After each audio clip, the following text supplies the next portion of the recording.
So, welcome everyone. Come back to our AP Psychology Unit 5 session today, hosted by me and SheBuildsThe Future. And we are going to talk about our last unit for the AP Psychology, which is the mental and physical health. Let's get into it.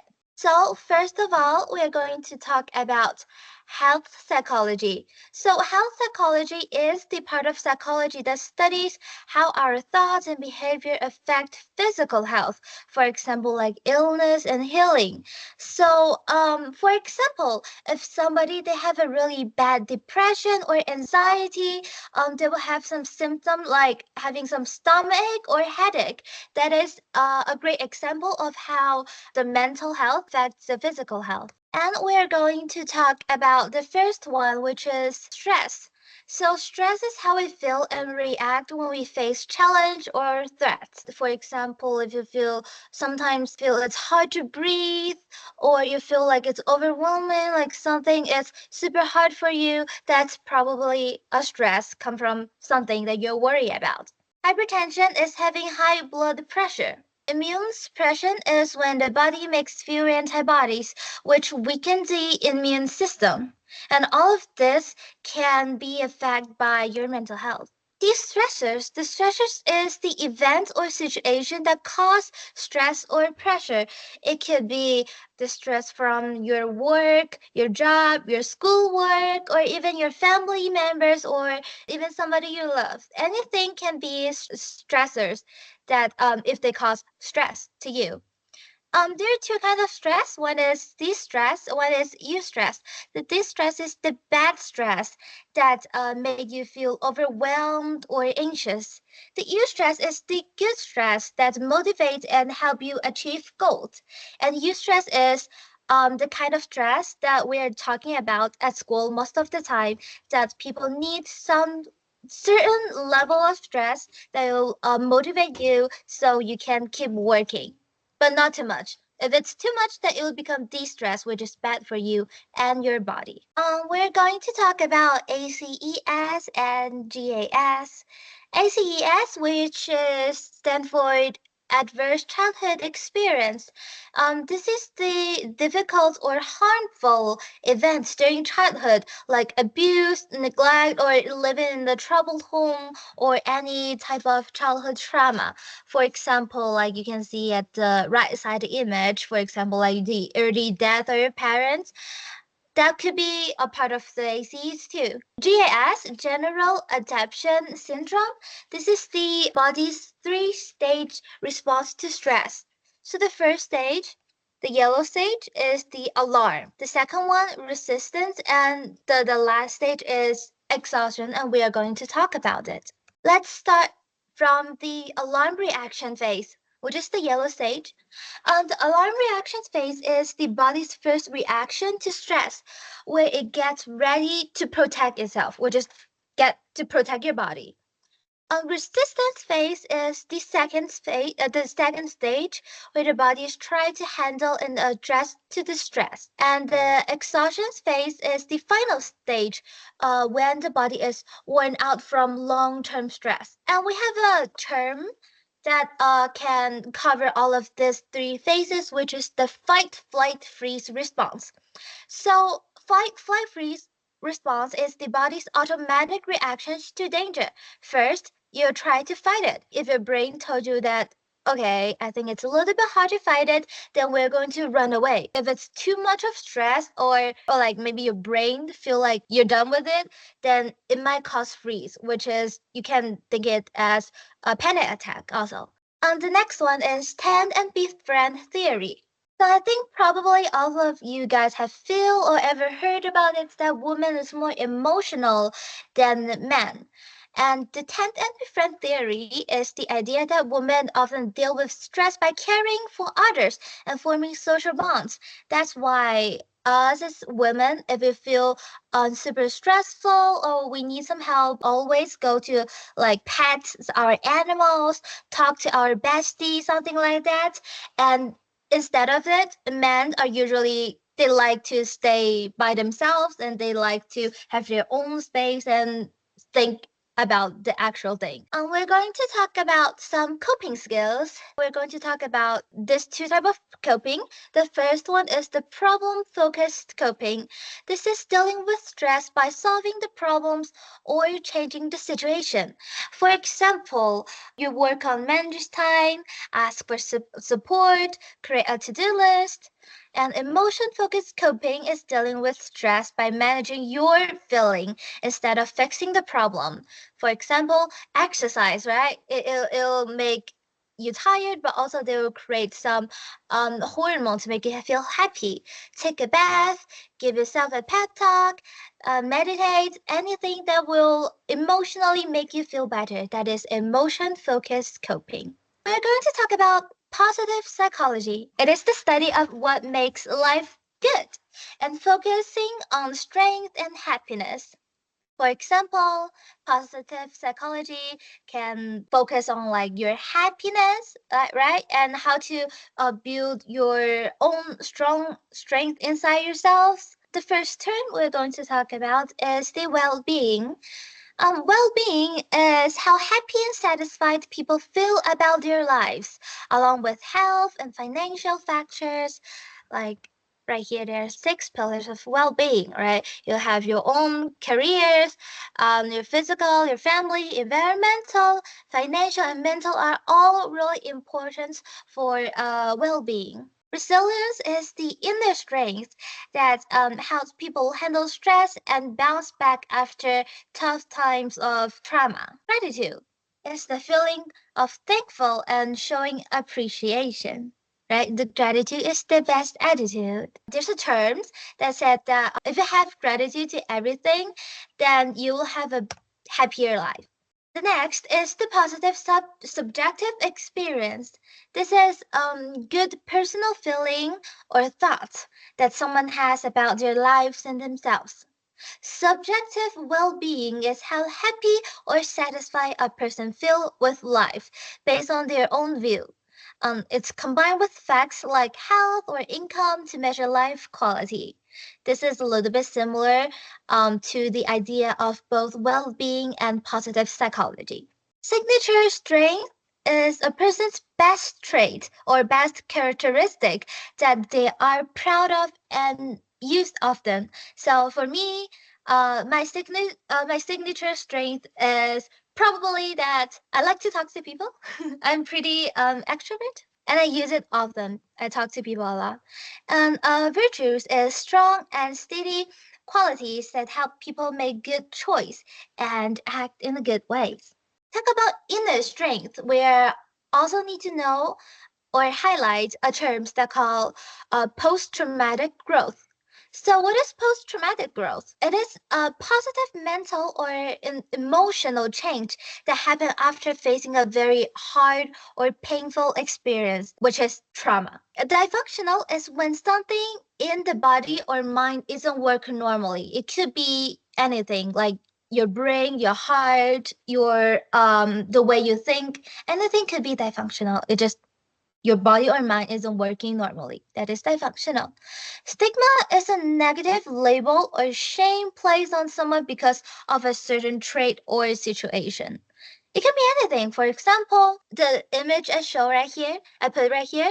It could be a stereotype. A stereotype can cause like discrimination to ones, and it could and if it actually impacts somebody, then it could be a stigma to them. We're going to talk about norms. And the first one we're going to talk about is the deviation from the social norm. So, absolutely, it's going to focus on social. It's behaving in a way that is different from what most people in a culture expect. And cultural norms is the rules or expectation for how people should behave and communicate in a specific culture. It can be different in based on culture. So the example I put right here is wearing certain clothing or they have covering in religious settings or maybe like obeying your parents based on different culture. We're going to talk about something that might connect to society problems. The first one is discrimination. which is treating people unfairly just because they belong to a certain groups. All of the terms we're going to talk next is somehow connect to discrimination and usually is they against to another group of people without any that is pretty logical reason. Sometimes they just like they don't like it. So the first one, racism, is the belief that one race is better than others and that race determines ability or worth. For example, like white supremacy, right? Maybe most of the college taught that before. The second one is sexism. I really hate this one. Is the belief that one gender, usually is male, is better or more capable than the others. That's part of the reason why there are more male CEO in America than women because most of them are just sexism. They don't believe that women can actually do a better job. That is another type of discrimination, which is against a group without any really logical reason. They just hate women because they're sexism. The next one is ageism. It's treating someone unfairly because of the age. For example, people will discriminate to the people who are older, but they still have ability to work, but they just don't believe that they can do it. Let's talk about some positive things. So the first one is DSM-5. This is the guide used by doctors to identify and describes mental health disorders. Positive emotion itself, joy, pride, relief, hope, love, and compassion. All of the positive emotion are the positive emotion. Happiness, the state of being happy. And I wish all of you guys being here today can feel happy every single day. We're going to talk about International Classification of Mental Disorders. So what is this? It's a really long name, but you can an easier way to remember it is International Classification. This is a worldwide system made by the World Health Organization, right? This is the international organization that help doctors label and understand different physical and mental illness. There are different approach and perspective that we are going to talk about. The first one is eclectic approach. This is a way of doing therapy that makes different methods depending on what the person needs. It could be, for example, like group therapy. It could be individual therapy sometimes. It could be having some certain different type of therapy that only works for that people. That is selected approach. Behavior perspective is a way of studying people that focuses on how we learn by watching and doing things. Usually behavior perspective, we don't usually interact with them. We just watch them, observe them. Psychodynamic perspective is the idea that our actions are affected by deep thoughts and feelings we're not aware of, which is the idea we talk about the ego, and superego, right? The conscious and unconscious thing we will talk about during last session. Humanistic perspective is the belief that people can grow, choosing their path in life and become their best selves, which is in a simple term, it's just like you can define your future. You can define your path. Cognitive perspective is a way of looking at behavior by focusing on how we think, remember, and speak, and solve problems. Evolutionary perspective is a view that human thoughts and behavior are shaped by things that help our ancestors survive. For example, tools or weapons. Sociocultural perspective is a way to understand people by looking at how their culture and relationship affect them. We talk about the importance of the cultural environment in our first session. Culture is a really big part of shaping our characteristic and identity. Biological perspective is the idea that our body, brain, and genes influence how we act and feel. Basically, just anything that connects to biology. So to the next one, we are going to talk about some disorders. So the first one is neurodevelopmental disorders. It includes basically most of the disorder, including ASD, ADHD we're going to talk we're going to talk about some like drug addicted, OCD, most of the thing that connects to your neuron. It can be categorized as neurodevelopmental disorders. So what is it? It's just the problems that show up early in life and affect how a person learns, behaves, or interact with others, which is anything that is something wrong with the neuron when you grow up, when you develop it. ADHD. I think some of the people ever they heard about it or have some kind of knowledge about it. So the full name of ADHD is attention deficit hyperactivity disorder. So the most important thing about ADHD is just the attention and hyperactivity. It's a condition where a person has trouble paying attention, staying still, or controlling impulses. So, for example, if you got ADHD, it'll be really, really hard for you to read a long paragraph because you cannot focus. And sometimes for ADHD people, when they read a long paragraph, they might get lost. I found a pretty long paragraph from Google, and I'll give you guys around a minute and hope, and maybe like you guys can try to read it from the top to the bottom. It might be easier to some of you, but it's really hard for me to read from the top to the bottom without any stopping. Just want to let you guys know, maybe it's pretty easier for you guys to read it, but it's a really, really hard task for ADHD people to read the whole paragraph. They might take longer than a minute, about 10 minutes, or even longer to read this one because they're easy to get distracted. So, I'm assuming that most of you guys are high schooler. If you're going to college and you got ADHD, 100% please go to your school's mental health or like some disorders center and ask the teacher over there said that you have ADHD, so they will give you a longer time for you to take your exam. That is better for you because it's not fair for an ADHD the person they have the same test time than other students. Let's keep going. We're going to talk about ASD.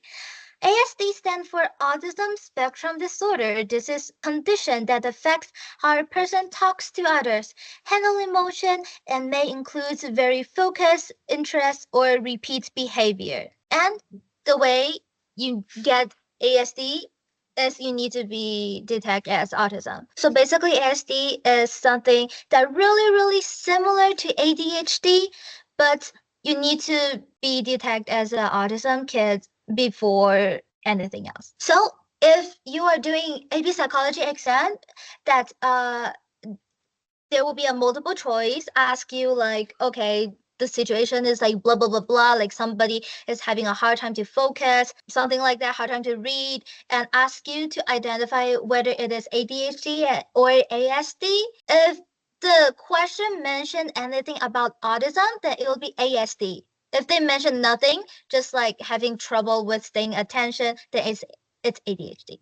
The next one, schizophrenic spectrum disorder.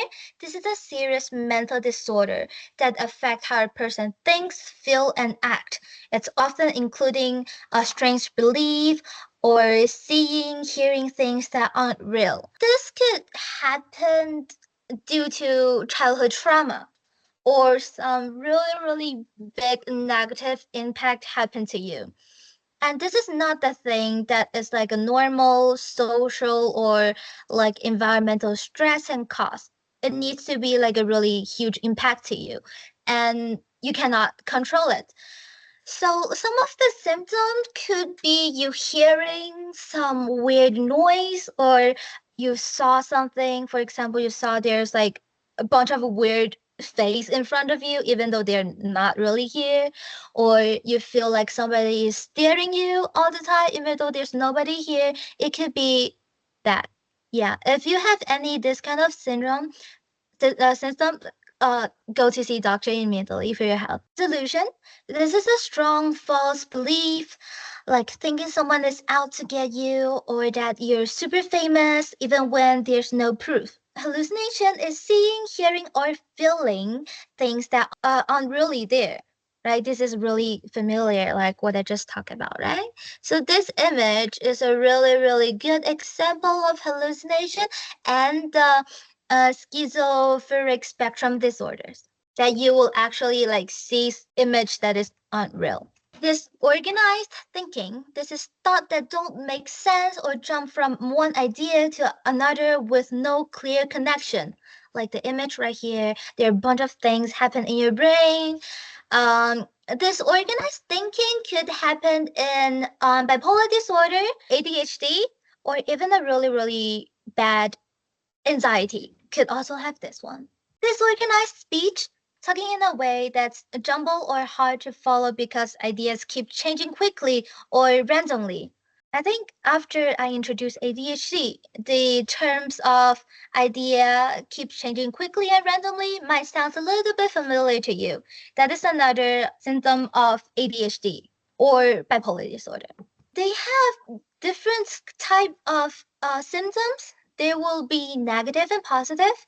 Negative is when a person lose ability or feelings, like not showing emotion, not talking much, or avoid people. That is symptoms that you need to go to see the doctor immediately because it will physically affect your life and make you lose the ability even to kind of like maintain your daily routine. Positive symptom is extra or unusual behaviors like hearing a voice, believing weird things, or acting in a strange way. Usually, people acting in a strange way is because they have delusion or hallucination. They could be both. Because, for example, if a people, especially with schizophrenia, they believe that people are following them all the time, right?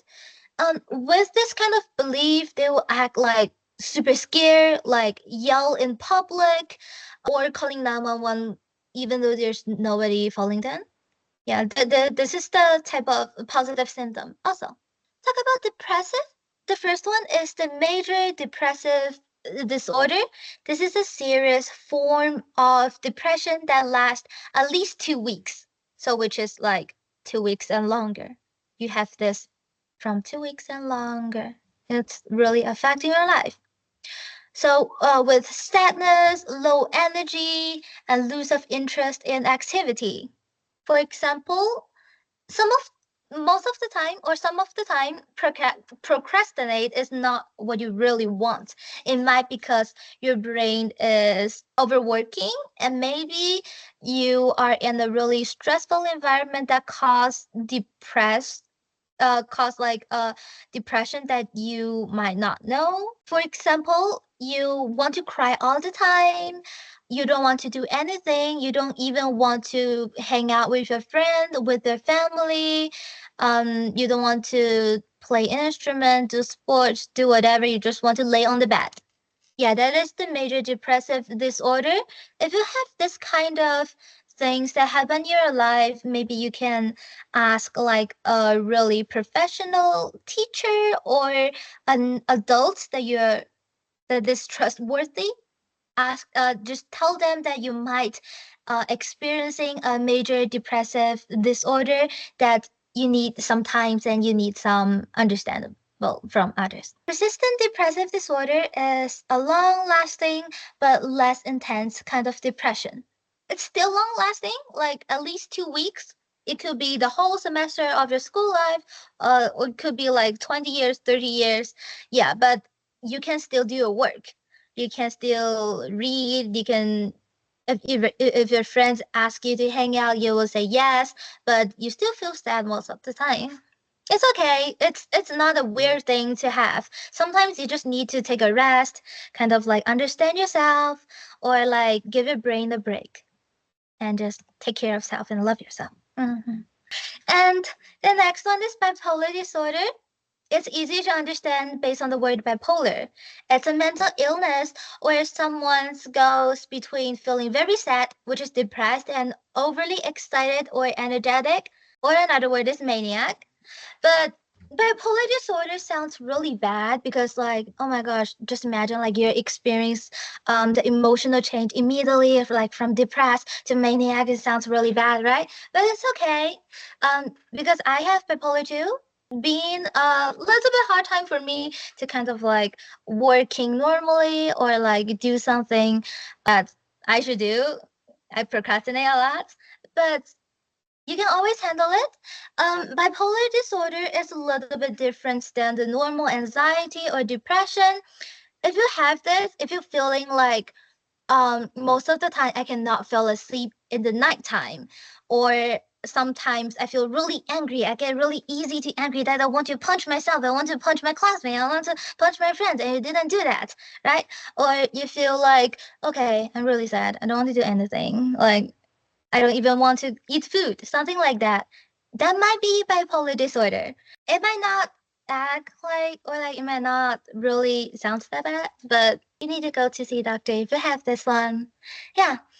And we already introduced what is depressed. We're going to talk about mania. Mania is a very high energy mood where a person may feel overly happy, active, or confident. They can A maniac can be a good thing or a bad thing at the same time. So this kind of high energy mood can lead you to very energetic that you can do what like you can do 100 work at the same times. Like when I'm in the maniac period, I can write 4 essays in one day without stopping, and those essays are really really good. I got high grade in my college.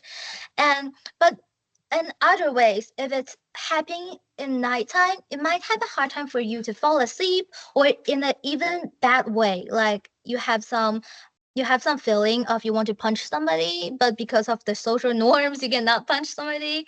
Yeah. All of those are like symptoms for bipolar disorder.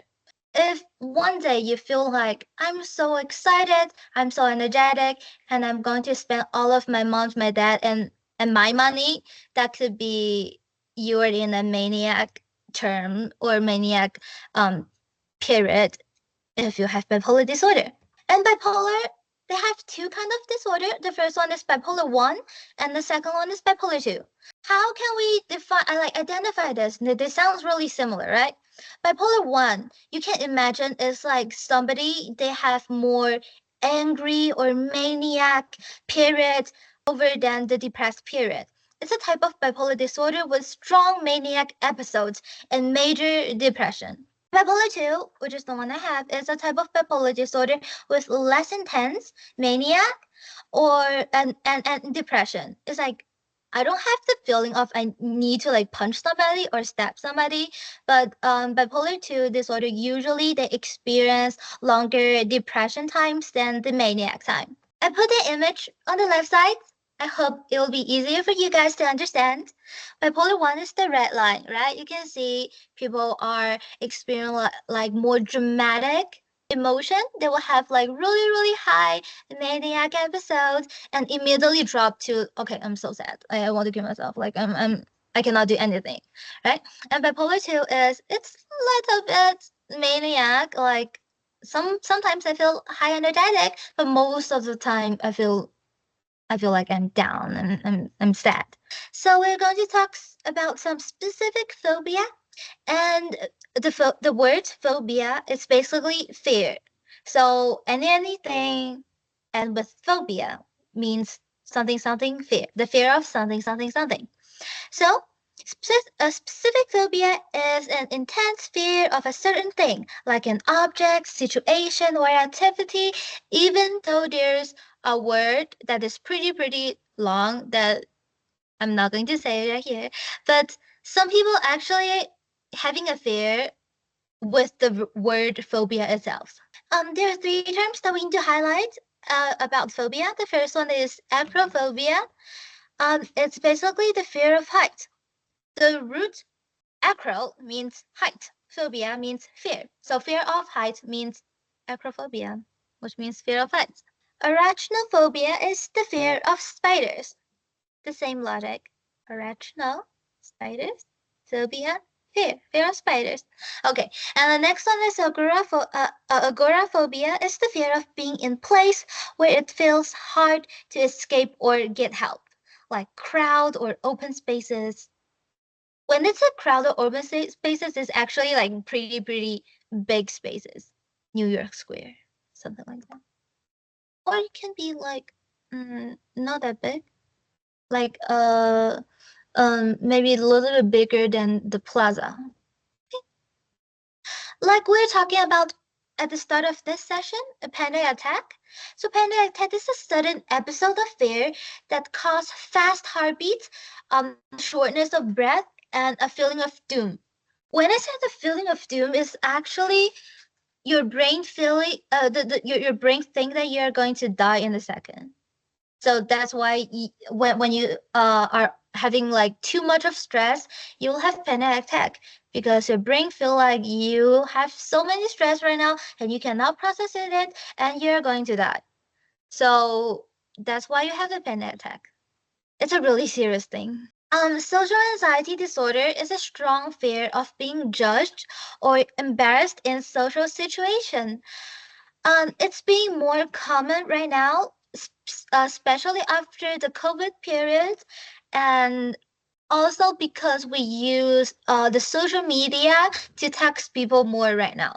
The people who are having a fear of calling people through phone could also be having a social anxiety disorder. The next one is the hypervigilance is always being on edge, on alert, as if danger is around the corner. There's an image I put right here. They will think about somebody is trying to kill them. They're always in a really high anxiety situation. They're easy to have social conflict. They are being trapped in their childhood trauma, or they always have nightmares about their traumatic events. Flashbacks are the sudden, strong memories of a scary or traumatic event that feel very real. If you watch any like kind of high schooler TV show on Netflix, they're always having some like a flashback, like you feel like there's something like immediately like white thing, they blink out and have their all of different kind of mixing memories popping out when they're in class or when they're doing tasks or when they're facing some problems. Those are the flashbacks. The keyword is sudden. The sudden and mixed memories. Insomnia is trouble falling asleep or staying asleep. Trouble falling asleep means that you have trouble falling asleep that is over 13 minutes and at least kind of like at least having it over 2 weeks or a month. Emotional detachment is not feeling close to or interested in others. This happened due to your growing environment, which is your family or some traumatic events. Hostility is angry or aggressive behavior toward others.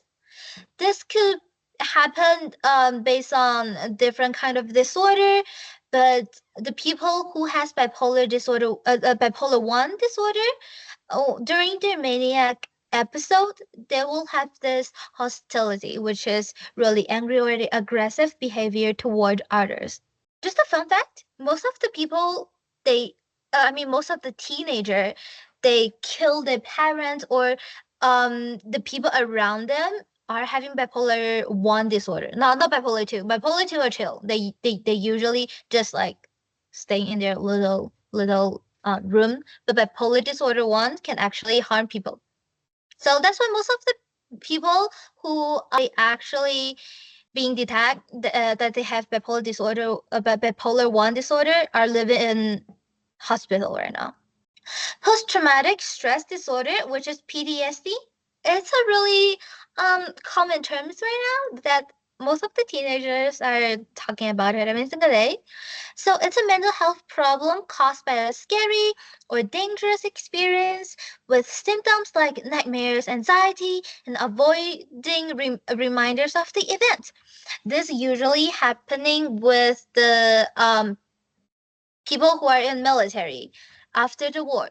For example, if they hear like a sudden large sound, they might think it's a gunshot. That is an example of PTSD. We're going to talk about three different clusters of personality disorder. This is the first type, which is the cluster A personality disorder, is the odd or unusual behavior.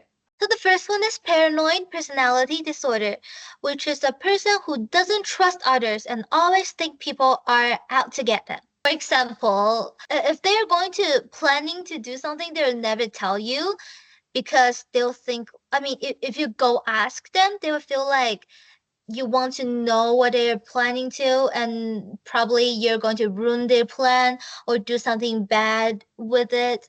And that's a paranoid personality disorder. Schizoid personality disorder is someone who avoids people and show little emotion or interest in relationship.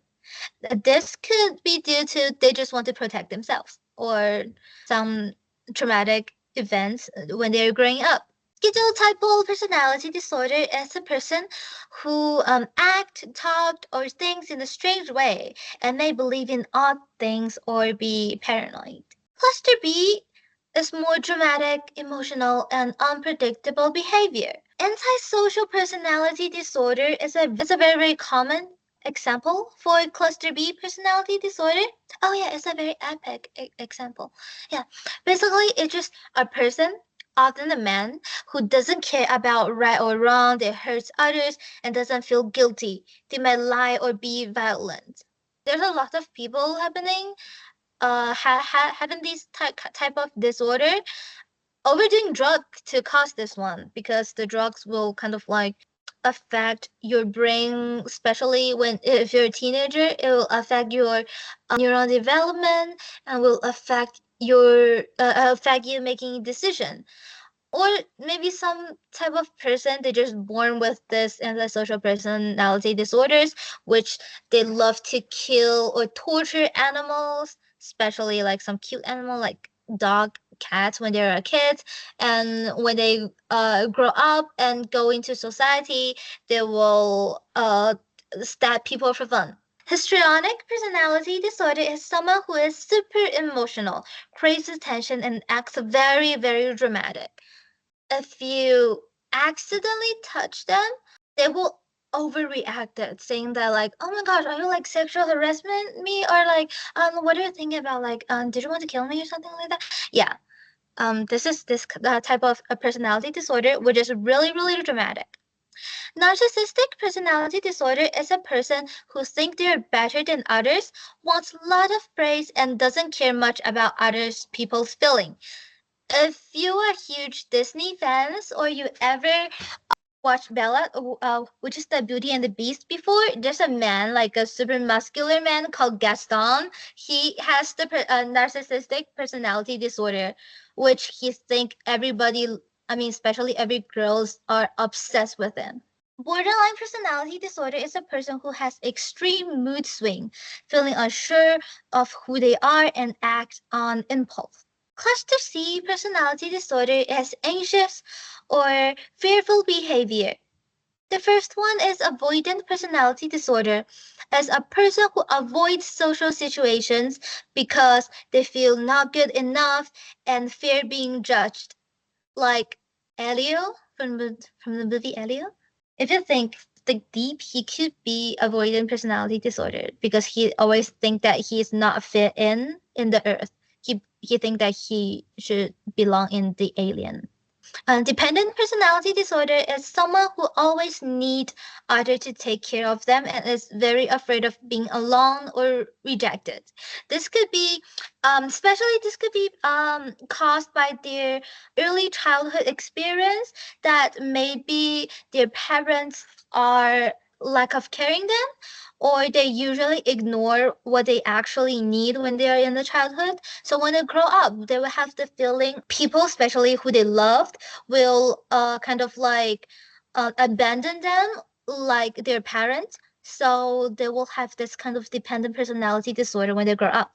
OCPD, which is for obsessive compulsive personality disorder is a person who is obsessed with with orders, control, and perfection. Not the same as OCD, but related. So OCPD is like I have four things in front of you.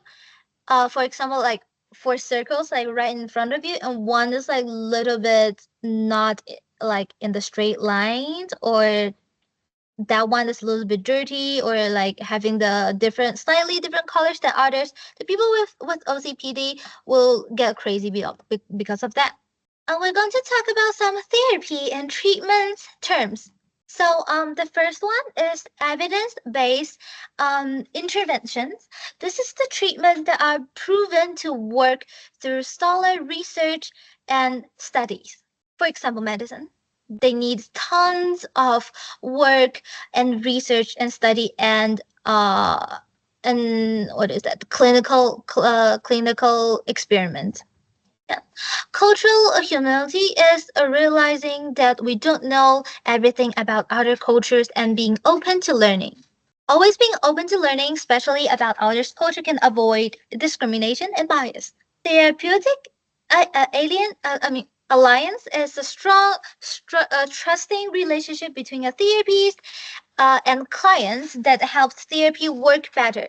This is a really important thing, especially during therapy.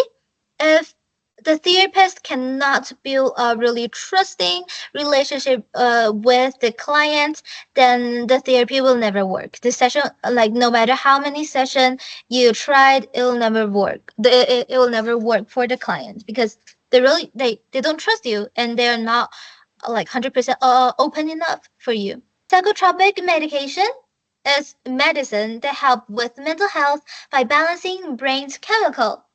Most of the times we have some mental disorder or overstress is basically because something is wrong within our brains, and medication can help to balance the brain chemicals to make us feel way better. Cognitive therapies is focused on changing negative thoughts, especially it's changing your cognitive things, cognition. Cognitive therapy is therapy that help people changing how they think so they can feel and act better. Cognitive restructuring is a method where people learn to spot and change negative thoughts into more helpful, realistic one. For example, if you always think that you're not good enough or you hate yourself on certain thing, cognitive therapies will help you or guide you to think yourself in a positive ways. For example, to help you to find some spotlight on yourself and might try to make you love yourself more and ignore the negative thoughts of you're not good enough. Excuse me. Behavioral and cognitive therapy terms. There are two terms that we are going to highlight right now. The first one is fear hierarchy. Hierarchies. It's a list of fear ranked from the least scary to most scary, using therapy to face them step by step. For example, if you are having your childhood trauma of maybe your dad is hurting, like physical hurting your mom, then you list it from the least scary. For example, you heard them having argument to most scary that you actually seeing they are fighting together, and therapist will based on the scary level to help you to guide you, kind of like help you to make you feel better or overcome the traumatic event or the trauma. Cognitive trait is the three things depressed people often think negatively about, especially like themselves, the world, and the future. The next therapy method is ABA, is applied behavior analysis. It's using reward and consequences to change behavior. It's often used with children, like those with autism, because children, especially with autism, they think really simply, and reward and consequences can help them to better learn things. An exposure therapist is helping people face their fears by slowly and safely exposing them to what scares them. So if you're like afraid of bugs, then they might show you an ant, and then show you a bee, and then show you a cockroach, something like that, until you actually overcome the fear. There are some humanistic and talk therapy terms. The first one is person-centered therapy. It's a type of therapy where the person leads the session, and the therapy listens and support. And the person-centered therapy, it requires a really important skills in therapies as the active listening. It's not only listening, but you need to give eye contact, reaction.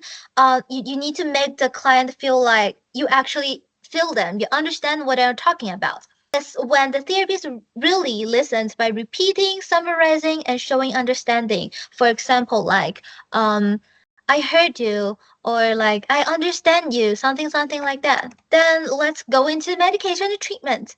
Before we talk about medication and treatment, I have something that I want to say as medication is not the only way to overcome any kind of problems. So it's pretty bad, or it's not a good, like 100% good ways that you really only rely or depends on the medication.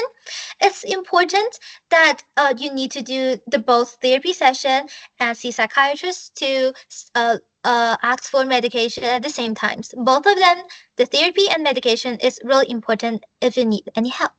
Okay. The first one is psychoactive medication. Those are the drugs that change how you feel or behave by affecting your brain. Antidepressant is the medicines that help improve mood by balancing brain's chemical. Which is, if you have depression, then this kind of medication will help you to feel happier. Anti-anxiety drugs is a medicine that help calm anxiety and make people feel less nervous. And those medication are different than the long-term medication. Those are for, like, if you have like a immediately panic attack and you took this kind of anti-anxiety drugs, they will calm you down immediately within 30 minutes. Yeah. Lithium is a mood stabilizing medicine used mainly to treat bipolar disorder. So most of them are like you take one in the morning and one at the nighttime, so you can balance your emotion. Antipsychotic medication is the medicine that help people with serious mental disorders, like the one I talk about, like schizophrenia, by blocking certain brain chemicals. Sometimes it might be a little bit hard for people to remember like what is the terms for the disorder that people are having, like hallucination, or like having some like hearing some weird voice, seeing some weird image that they shouldn't see. But this disorder is the only one that start with SCHI, if that will be helpful. So if you see a word that is start with SCHI and end with disorder, then it'll be the one that you're looking for. The last thing we're going to talk about is the brain-based treatment. Those can be helpful for your brain and also can be harmful for your brain. So do it if you really need it and you need to get doctor approved for this one. Um, So psychosurgery is the surgery that remove or damage parts of the brain to help with several mental illness. Listening is the destroying a small part of the brain to change behavior. You used rarely in research or treatment, and all of this kind of is like you cannot change it after you do it. So you really need to think about if you really need it or not. TMS is the transcranial magnetic stimulation. Is using magnets on the outside of the head right here to change brain activity. It's used for depression. ECT is the hard one, it's like really intense one. Electroconvulsive therapy is a treatment for serves to depression, where a small electric shock is sent through the brain while the person is asleep. And the ECT could help you to forget a certain time period of memory. For example, if you have a childhood trauma when you're in 7, ECT could help you to remove those memory, but those are not permanently. So which means that those memory will come back after several months or several years. So ECT is like if that kind of trauma is like really, really affecting you, and it's a really bad ways that you cannot control yourself that affecting you, that you want to end your life, then you might need ECT at that time. But ECT will not always work as you wish. So you need to think before you do it, because it will damage your brain. So at the end of the session, thank you so much for joining us on this emotional journey.